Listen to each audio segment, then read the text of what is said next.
Magluluto nga pala ako ng chicken adobo, kaya naman wala nang intro-intro, bali agad ang galugod para matapos agad.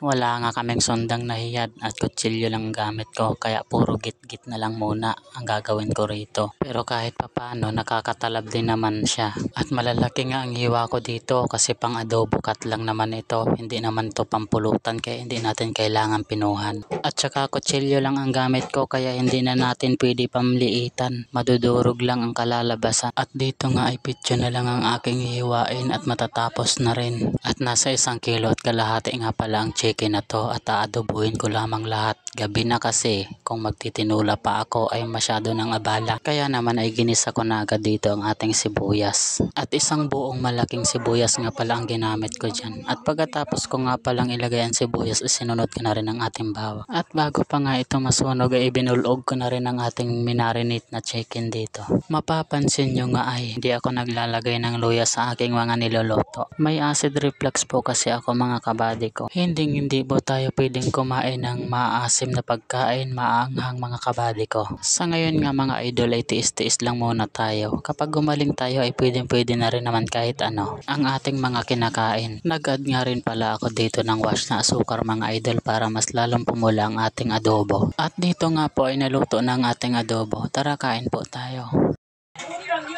Hello, welcome to my channel. Don't forget like and subscribe. Thank you.